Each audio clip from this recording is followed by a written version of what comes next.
Very good morning, Hariom.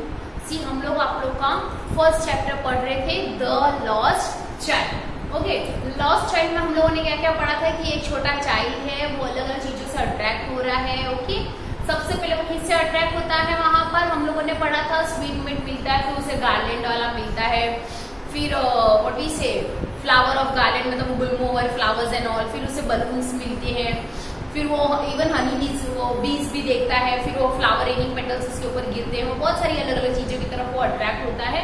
But इस story का central theme क्या था, हमने देखा था कि व्हेन चिल्ड्रन, जब चिल्ड्रन के पास उनके पेरेंट्स होते हैं तब they do not realise the real value of their parents, but जब वो उनके आई साइड से थोड़ा सा दूर हो, when the parents go real outside side of them the student realise their value of their parents. जो एक चाइल्ड की डिमांड होती है, एस्पिरेशन है, उसकी रिक्वेस्ट है, वो सारा इस चैप्टर में हम लोगों ने कल पढ़ा था। प्लस ये भी पढ़ा था इस चैप्टर में कि जब वो चाइल्ड, जब वो मेरी को राउंड देखता है, वो पूछता है, और जब पीछे टर्न होता है तब उसे वहां पे कोई भी नहीं मिलता है। He goes to and fro, मतलब वो इधर उधर जाता है, बॉल ढूंढता है, फिर एक काइंड मैन आता है। ओके, वो उस होली प्लेस में जाता है, होली श्राइन जो बताया है, चाइल्ड वहां पर जाता है उसके पेरेंट्स को ढूंढने के लिए, लेकिन उसको सब वहां उसको सबके पैरों के वहां से जाता है कि कहीं को किसी फुट के पीछे क्रश ना हो जाए करके एक काइंड मैन, एक ह्यूमन उसे विद अ ग्रेट मैनकाइंड उसे उठाता है और धीरे से बेंड करके उसे उस भीड़ से बाहर लाता है। फिर उसे पूछता है कि तुम यहाँ पे क्या कर रहे हो, तुम किसके चाइल्ड हो। तो चाइल्ड और रोने लग जाता है उसके पेरेंट्स के लिए। नेक्स्ट क्या होता है, जब वहां पे उसे सांत्वना देने के लिए उसे वो अलग अलग जगह ले जाता है। स्नेक वाले के वहां पे स्नेक चामन के पास लेके जाता है, उससे बोलता है कि तुम ये कोरस म्यूजिक सुनो, तुम्हें अच्छा लगेगा। तो चाइल्ड कान पे हाथ डालते हैं और जो कर होता है, he want his mother and he want his father, वो ऐसा बोलता है, ठीक है, I want my mother, I want my father. उसे गुलमोहर गार्डन वाले के पास ले जाता है, तब भी ऐसा होता है। फिर जब वो उसे बलून्स वाले के पास ले जाता है ताकि रेनबो कलर्स देखे, इसका थोड़ा माइंड डिस्ट्रैक्ट हो जाए करके, फिर भी वो वापस रोता है। और सबसे पहले मेरी ग्राउंड के पास लेके जाता है, जहां पर वहां पर भी चाइल्ड वापस रोता है। Next will see what happens in page number 5। Okay, मैं वापस यहाँ से रीड कर रही हूँ, द मैन हेडेड से। Okay, so it will be continue very nicely. The man headed towards the place where the snake charmer still played on the flute to swing cobra. उसे कहाँ लेके गए, कहाँ पे, कौन सी जगह पे गए वो लोग? They headed to the, जहाँ पे मैन, जहाँ पे वो एक स्विंग कोबरा था, वहां पे जो कोरस म्यूजिक बजा रहा था वहां पर, फिर उसे वहां पे लेके गए। Listen to that nice music, child, he pleaded. उसने प्लीड किया कि वो इतने अच्छे म्यूजिक को सुनो child. But the child shut his years with his fingers, उसने उसके ईयर्स को शट कर दिया फिंगर्स से, और and shouted his double pitch में वो और चिल्लाया, I want my mother, I want my father. The man took him near the balloon, thinking that the bridle of the balloon would distract the child's attention and quieten him. फिर जो man था वो उसे कहाँ लेके गया, balloon के पास, ताकि वहाँ जो अलग अलग कलर्स है बलून के वो देखे, चाइल्ड का माइंड डिस्टर्ब हो जाए और ये थोड़ा शांत हो जाए। Would you like a rainbow colored balloons? which उस मैन ने उससे पूछा कि तुम्हें रेनबो कलर बलून्स चाहिए? He persistently asked, उसे पूछा। Then the child turned his eyes from the flying balloons and just sobbed. वापस वो वीप करने लगा कि I want my mother, I want my father. Next, the man still trying to make the child happy bore him to the gate where the bore यानी carry किया उसको। Okay, get where the flower seller set, जहाँ पे flower वाली बैठी थी। Look, can you smell those nice flowers? क्या तुम स्मेल कर सकते हो इतनी अच्छी जो स्मेल आ रही है इन फ्लावर्स में से? Would you like a garland to put around your neck? क्या तुम्हें वो माला चाहिए तुम्हारे गले में डालने के लिए? ओके, मैन उससे पूछता है। The child turned his nose, continue at page number 6. Okay, the child turned his nose, child ने उसका nose turn कर दिया बास्केट में से, and reiterated मतलब वापस रिपीट कर दिया, repeat his sob, वापस क्या स्पीक करने लगा वो, I want my mother, I want my father, thinking to humor मतलब खुशी से his disconsolate charge by a gift of sweets. Means disconsolate यानी जो वो वेरी सैड था, उसने क्या सोचा कि गिफ्ट उसे स्वीट्स के गिफ्ट देंगे। The man took him to the counter of sweet shop के काउंटर पे उसे ले गए। What sweets would you like child? फिर उससे पूछा कि चाइल्ड, उसने सोचा कि चलो स्वीट्स वाले के पास ले जाए तो थोड़ा और खुश हो जाएगा वो। तो उसने पूछा काउंटर के लेके जाके तुम्हें कौन सी स्वीट खानी है? he asked. The child turned his face from the sweet shop and only saw. वापस चाइल्ड ने उसका फेस टर्न कर दिया और वापस क्या सॉल्व करने लगा, मुझे मेरे फादर चाहिए, मुझे मेरे मदर चाहिए. So this was an interesting story. अभी तक यहाँ पे पता चला है क्या हमें कि यहाँ पे उसके फादर मिले या नहीं मिले, but at last this was very emotional that we childrens, जब हमारे पेरेंट्स हमारे पास होते we take them for granted, but we realize their values when they are away from our eyesight or they are away from the sight, right? यही इस chapter में पूरा बताया गया द लॉस्ट चाइल्ड के बारे में. If the question answers come, अभी ये होने के बाद I am going to explain. यहाँ पे कुछ सिनोनिम्स हम लोग वो स्टडी करेंगे, उसके बाद क्वेश्चन आंसर से वो हम डिस्कस करेंगे. Okay, so now synonyms related to the chapter the lost child written by Murugaraj Anand. Okay, we'll start first one. Lanes means street. Lanes means street. Lanes means street. LA means narrow way. ALLEY. LA means narrow way. Emerge. Emerge means come out. Emerge means come out. Gaily means happily. Gaily means happily. Clad means wearing. Clad means wearing. Brimming means filled. Filled with happiness हम बोलते हैं ना. We are bringing. She's bringing so nicely. She's filled so nicely. हम लोग ऐसा बोलते रहे. So brimming with happiness is like filled with happiness. Okay. So brimming is filled. FILLED. Fascinated means attracted. जो fascinate हो रहा था balloons वगैरह को देख के वो सब, इसलिए यहाँ पे जो वर्ड है chapter fascinated that means attracted. ATTRACTED that is attracted. Next is residing. RECEDING. Residing means to left behind. Okay, lagging भी पता है ना आपको, left behind ही होता है. Suppress means overpower. Suppress means overpower. Stare means a fixed look. हम लोग बोलते हैं ना कि don't stare there means don't give that fixed look there. Okay, so stare means a fixed look. Refusal means to deny. हम deny करते हैं, so that is equal to refusal. So here it is given as denial. DENIAL. Denial. Okay. Gaze means looking fixedly. Looking fixedly. Grow means garden. Grow means garden. GROVE. Garden. GARDEN. Garden.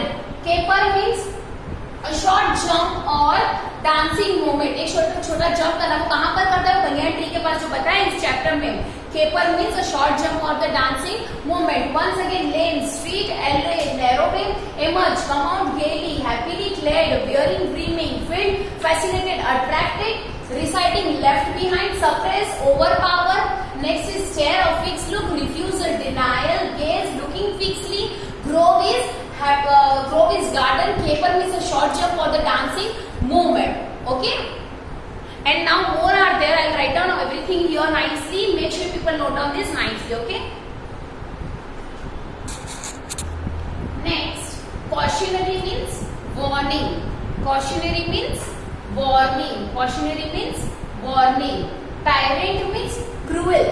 Tyrant means cruel. Led means took, towards.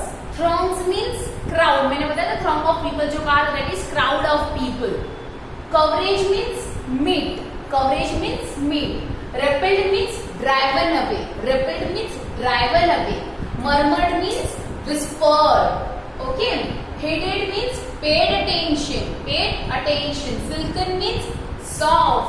Irresistibly means greatly attracted. Greatly attracted. Coil means wriggle. Coil means wriggle. Swan means, you know swan, it's a bird. Next, trample means crush. Trample means crush. जब वो चली गई तो घूम रहा था, सब उससे उस फूट के नीचे सब जन क्या करने वाले थे, उसे ट्रैम्पल करने वाले थे, मीन्स उसे क्रश कर देने वाले थे. Dizzy means confused. Dizzy is confused. Jerk means move. जब चाइल्ड ने देखा उसके पेरेंट्स की तो he suddenly got jerk means move. Sob means weep. Sob means weep. SOP sob. WEEP weep. Jostle means to push. Jostle means to push. Wail means mournful cry. Wail means mournful cry. Hefty means heavy. Hefty means heavy. Brutal means cruel. Brutal means cruel. Sudhya means console. Console यानी सांत्वना देना. Okay, once again I will repeat. Cautionary, warning, tyrant, cruel, led, took towards, throngs, crowd, coverage, meek, repelled, driven away, murmured, whispered, heeded, paid attention, silken, soft, irresistibly, greatly attracted, coil, regal, swan, a bird, trample, a crush. Trample, okay, T-R-A-M-P-L.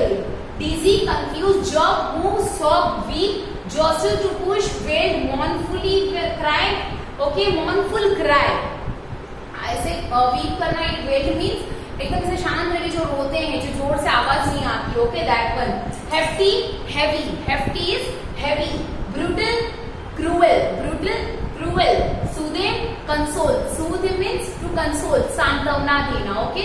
So these were some of the hard words and the synonyms which I given. Now we are going to deal with the question and answers.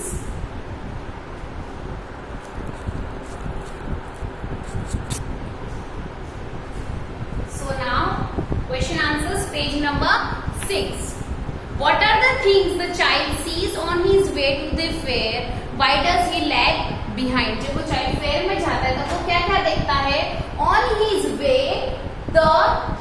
way to the fair, the child sees, क्या क्या देखता है?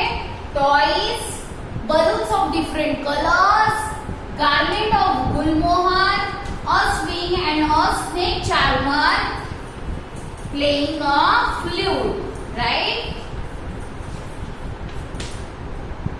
ठीक है, once again, toys, balloons of different colors, garland of gulmohar, a swing, a snake charmer, playing a flute. जब child क्या होता है, ये सारी चीजों को देख के अट्रैक्ट हो जाता है, इसलिए क्या हो जाता है, वो उसके पेरेंट्स से थोड़ा पीछे हो जाता है. That is why he gets attracted toward all these things and so the child lags behind from his parents. Okay, next question is, in the fair he wants many things. What are they? Why does he move on without waiting for an answer? उसे बहुत सारी चीजें चाहिए रहती है. क्या क्या चाहिए रहता है उसे? सबसे पहले स्वीट, ओके. तो उसे क्या लगता है कि डैडी मना, फादर एंड मॉम डैड मना कर देंगे.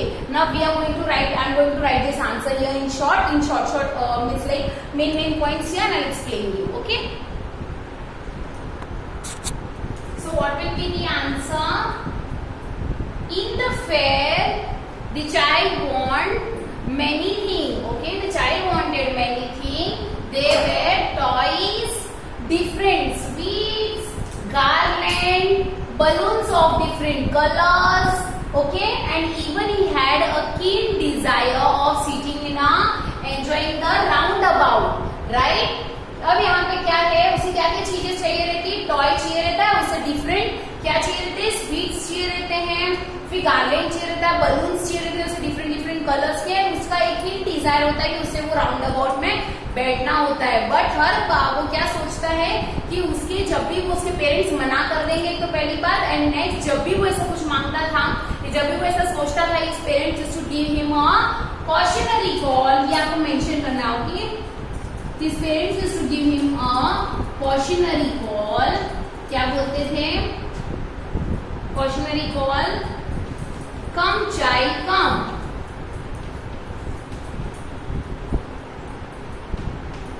Right? Once again, toys, different sweets, garland, balloons of different colors. Okay, balloons of different colors, and the child also has a keen desire to enjoy the roundabout. And whenever the child used to ask something, और आप लोग लिख सकते हो, the parents used to give him a cautionary call, that is, come child, come. Now see, सारे answers एक दूसरे से रिलेटेड है. वो कितने ट्विस्ट करके पूछे जाते हैं, कितने clearly you people understand that. It's up to you. So make sure you people read the chapter 1 to 2 times. It's very simple chapter and very easy chapter. एक बार पढ़ लिए तो clearly you can write the answer anytime if it's given. Okay? Next, third one. When does he realize that he has lost his way? How have his anxiety and insecurity been described? Okay, to and fro जो word था वो एक describe किया है. And उसे कब पता चलता है वो घूम गया है? जब इस राउंड अबाउट में बैठना होता है, वो पूछता है और उसके पेरेंट्स से कोई भी रिस्पॉन्स नहीं आता. वो टर्न होके देखता है कि ना उसके पेरेंट्स इधर हैं, neither this side, neither behind, neither left to him.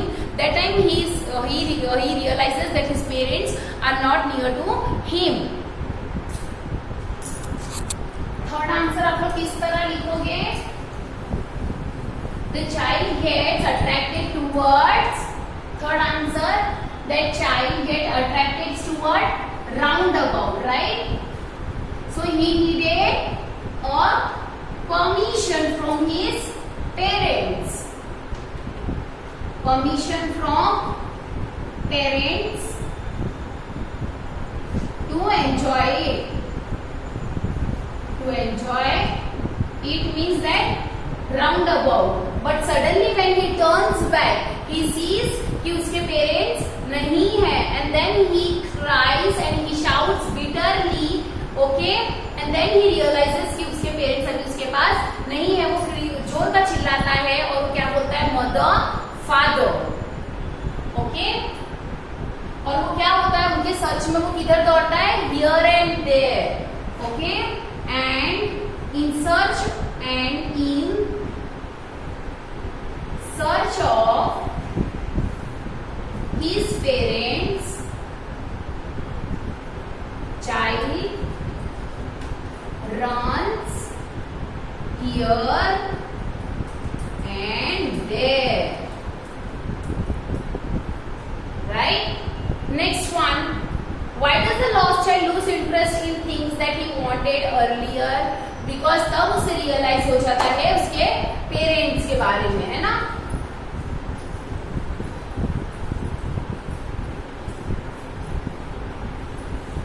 So now is your fourth answer. अब यहाँ पे पूछे कि चाइल्ड इंटरेस्ट क्यों लॉस कर देता है, जो चीज उसे पहले चाहिए रहती है उसे जब बाद में मिलती है तो उसमें इंटरेस्ट क्यों लॉस कर देता है. The child loses that interest because वो वहां उस फेयर में क्या होता है, चाइल्ड गुम गया था, because he got lost in that, और he gets lost in that, the child gets lost in that fair, okay, and he is panic stricken for being lost. वो एकदम पैनिक स्ट्रिकन हो गया, वो गुम गया उसके वजह से. अब उसके लिए पहले क्या चाहिए उसको, उसके पेरेंट्स चाहिए, उसे अनसेफ फील हो रहा है, okay. He is also feel, he is afraid and he is feeling unsafe. इसलिए सबसे पहले वो क्या चाह रहा है कि पहले उसके पेरेंट्स उसे मिल जाए ताकि वो सेफ फील करे, उसे डर ना लगे. एंड देन वो वहां पे जो भी है, if he wants will ask from his parents, but now इस आंसर में आपको ऐसा लिखना है, ही is panic stricken for being lost, okay. And वो मना क्यों कर रहा है, because he is being lost, the child is being lost, okay. Next आप क्या लिखोगे, ही is panic stricken for being lost. Now first he wants his parents, या फिर ऐसा लिखते हो, the child now first wants his parents. He is afraid because the child feels he is afraid and he is unsafe, okay. Now fifth one, what do you think happens in the end? Does the child find his parent? अगर आपके हिसाब से पूछा and में क्या हुआ है, तो what you will write it in your own words.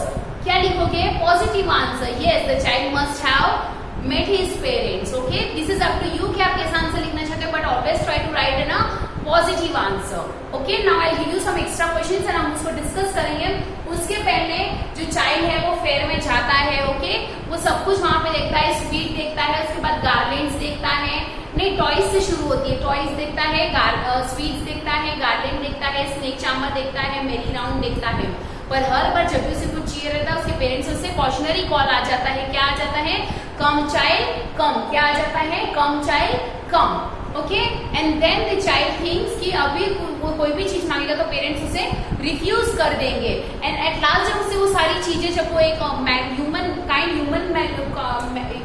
Being मिलता है, ओके, मैन मिलता है, okay, with a great Mankind, तो वो उसे देता है, तो उसने मना क्यों कर दिया रहता है, because now he wants his parents. He is panic stricken for being lost in that fair. He is feeling unsafe, he is feeling insecure, you can write, okay. He is afraid, okay. So here we have dealt with your this chapter, but अभी इसके related कुछ 3-4 question answer जो आ सकते हैं, वैसे मैं आप लोगों को अभी दूंगी.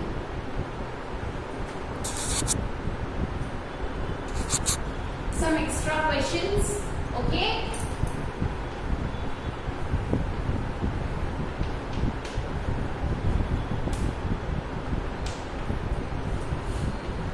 What did the child see at the corner of the entrance of the fair? What was his reaction?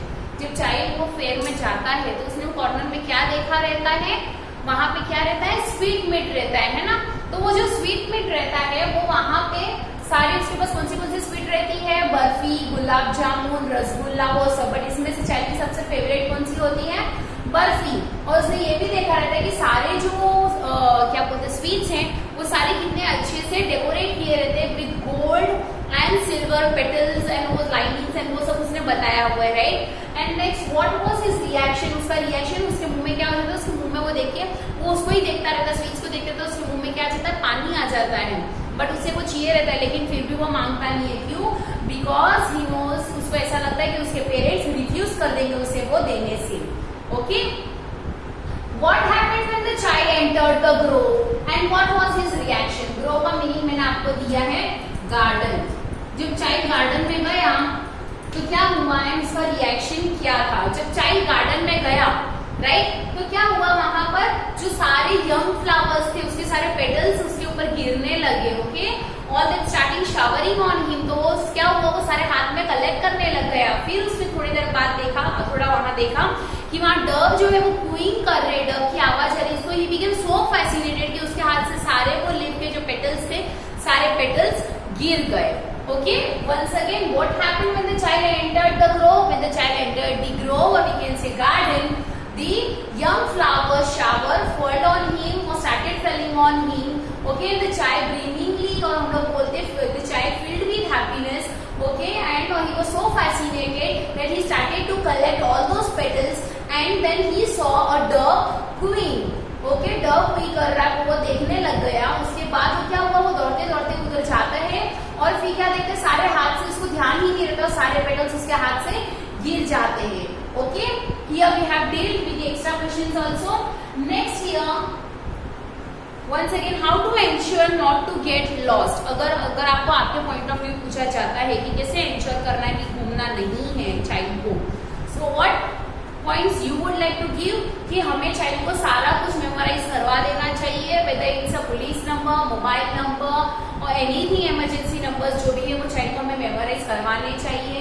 Okay, we should make him that he her और हिम सो एक्टिव कि वो कहीं भी घूम जाए, सो दैट वो जो child है वो इतना एक्टिवली सारा कुछ वहां पे जो कोई भी है उसकी मदद ले, उसे बताए कि हमारे लिए कितने लोग हैं जो हमारी मदद करके हमें सेफली घर पे पहुंचा सकते हैं, ये बताने की ड्यूटी भी हम पेरेंट्स की है, राइट। ये सब अभी आपके पॉइंट्स पूछे जाएंगे। फिर तो लॉस्ट चाइल्ड है, उसका स्केच पूछा जाएगा, उसका स्केच बताइए। So what you will say, he was a lost child, तो उसके बारे में क्या हुआ, the chapter itself says the child जो लॉस्ट में फेयर हो गया उसके बारे में बताया गया, फेयर में घूम गया उसके बारे में, तो वो क्या क्या चीजें देख के वहां अट्रैक्ट हो जाता है, तो उसके मन में क्या फीलिंग आती है। और ये सब लिखने से पहले you will be writing a central theme of the poem, और sorry central theme of the chapter, और फिर आप इसमें क्या बोलोगे कि इसमें इवन ये भी बताया कि पेरेंट्स की क्या रिस्पॉन्सिबिलिटी है when they are having child, responsibilities of the parents which is required towards their child, and the child how they should realise the value of their parents when they are with them, not when they are outside when they are outside of their eyes. Okay, here we have completed